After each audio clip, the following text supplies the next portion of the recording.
ना मैं खुद से बना, मैं बना नहीं किसी का नौकर। पापा मेरे चाहते थे मैं बनूं डिस्ट्रिक्ट का बड़ा डॉक्टर। डॉक्टर तो नहीं बन पाया, मुझे उसके लिए करना मुझे माफ, पर पापा तेरा बेटा बन गया डिस्ट्रिक्ट का पहला व्लॉगर। शुरू से ही तेरे पापा का सपोर्ट मेरे साथ, कभी पूछा नहीं बेटे क्या कर रहा है, उनको मुझ पे था विश्वास। मेरे खुश है मुझे देख के, मेरी मेहनत को तुम भी करने दो अपने बच्चे को जो करना चाहता आज।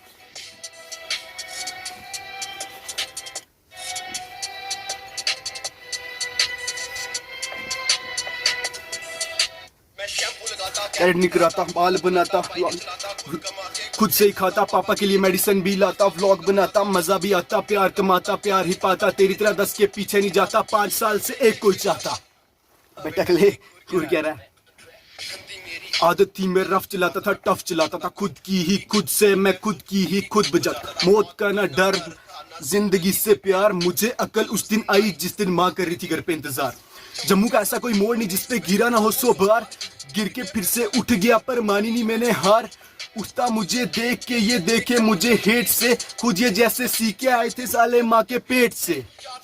दिन जब ताने देते मेरे यार थे, बैठा व्लॉग पे कर रहा एडिट और सुबह के बज रहे 4 थे।